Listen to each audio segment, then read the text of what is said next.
आतंकवाद से लड़ाई में भारत ने साफ किया है कि अब किसी भी तरह का समझौता नहीं होगा और इसीलिए ऑपरेशन सिंदूर को केवल पॉज किया गया है, उसे बंद नहीं किया गया है। लेकिन देश में ऑपरेशन सिंदूर को लेकर सियासत गरमाई हुई है। विपक्षी इंडिया गठबंधन इसे लेकर सरकार से बार बार सवाल कर रहा है और क्या नुकसान हुआ वो पूछ रहा है। दूसरी तरफ सीडीएस अनिल चौहान ने पाकिस्तान की पोल खोल दी है और बताया है कि कैसे भारत पाकिस्तान को घुटने पर लेकर आया। वो भी उन्होंने पूरी कहानी बताई है।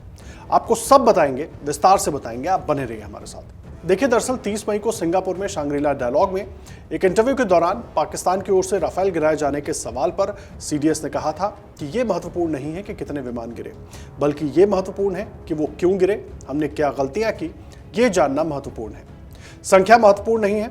उनके इस बयान पर विपक्ष ने सरकार को एक बार फिर घेरने की कोशिश की थी। खूब सारे सवाल पूछे गए थे। आपको बता दें, भारत के सीडीएस अनिल चौहान ने ऑपरेशन सिंदूर को लेकर बड़ा बयान दिया है। चीफ ऑफ डिफेंस स्टाफ ने कहा कि भारत ने ड्रोन स्ट्राइक कर पाकिस्तान को बड़ा सरप्राइज दे दिया था।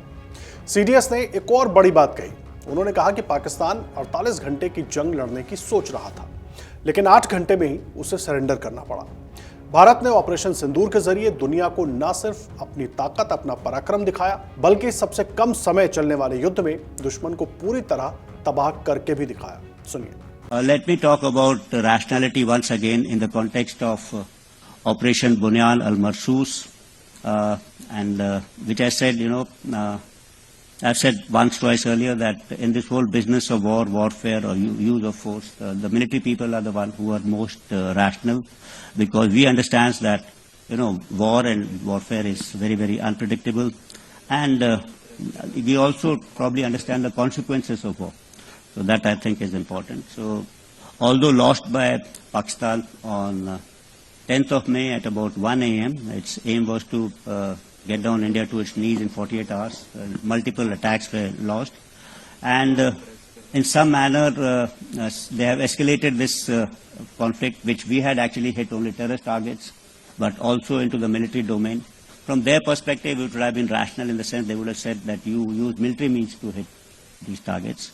But it was also rational on their part, operation which they thought they'll continue for 48 hours, folded up in about 8 hours. And on 10th, when they picked up the telephone and said they wanted to talk.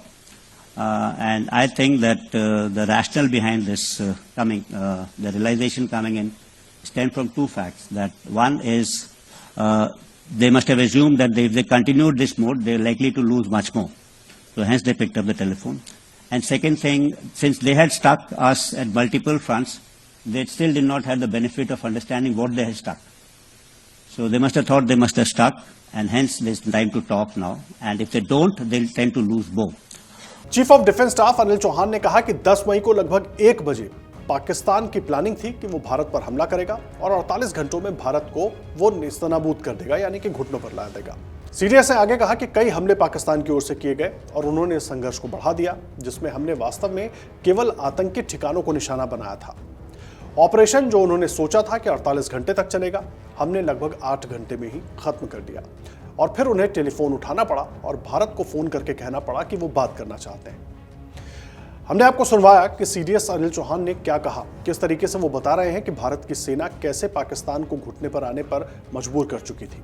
और ये बात खुद शहबाज शरीफ भी Azerbaijan में स्वीकार कर चुके हैं कि हम फजर की नमाज के बाद भारत पर हमला करने वाले थे, लेकिन उसके ठीक पहले भारत ने ब्रह्मोस मिसाइल दाग दी।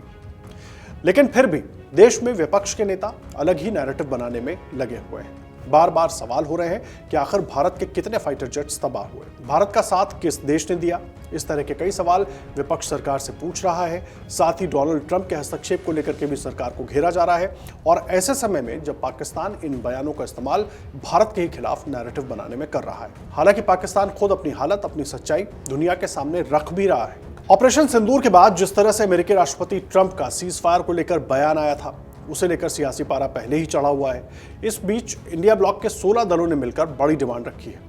पीएम मोदी को चिट्ठी लिखी है और संसद का विशेष सत्र बुलाने की मांग की है। अब विपक्षी पार्टियों ने केंद्र सरकार पर आरोप लगाया है कि पारदर्शिता की कमी है, विशेष सत्र बुलाना बेहद जरूरी है।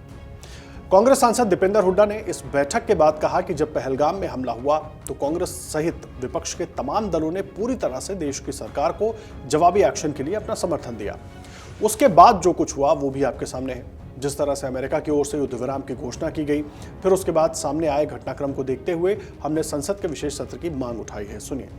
आज 16 विपक्षी दलों ने संयुक्त रूप से एक चिट्ठी लिखी है प्रधानमंत्री जी को और मांग करी है कि संसद का एक विशेष सत्र बुलाया जाए, जिस सत्र के माध्यम से हम एक ओर तो देश की फौज के पराक्रम को नमन करें, उनका धन्यवाद करें, और दूसरी ओर ये बात हम एक एक बात को बिंदुवार रूप से सरकार भी अपना पक्ष रखे।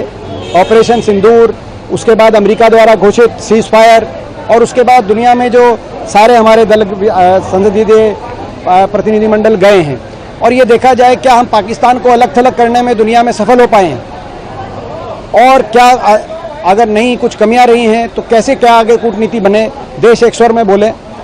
क्यों अमेरिका बार बार जो घोषणा कर रहा है सीज फायर की और उसको क्लेम को कर रहा है, उसका जो जवाब देश को देना हो तो संसद के माध्यम से जवाब दिया जाए। वहीं इंडिया ब्लॉक की इस बैठक के बाद शिवसेना यूबीटी के सांसद संजय राउत ने कहा कि हमने पीएम को चिट्ठी लिखी है, उस पर 16 राजनीतिक दलों के हस्ताक्षर हैं। ये कोई मामूली पत्र नहीं है, विपक्ष जनता की आवाज है और हम चाहते हैं कि देश में अब तक जो कुछ हुआ उस पर चर्चा के लिए विशेष सत्र बुलाया जाए। अगर राष्ट्रपति ट्रंप के कहने पर युद्ध विराम कर सकते हैं आप, तो आप विपक्ष के बार बार अनुरोध के बाद भी विशेष सत्र क्यों नहीं बुला रहे? क्या हमें विशेष सत्र बुलाने के लिए राष्ट्रपति ट्रंप के पास जाना होगा? सुनिए। ये प्रधानमंत्री को जो हमने लेटर लिखा है, जिसके ऊपर 16 प्रमुख पार्टियों का हस्ताक्षर है, ये कोई सामान्य लेटर नहीं है। हम प्रमुख अपोजिशन पार्टी है और अपोजिशन पार्टी देश की जनता की असली आवाज है।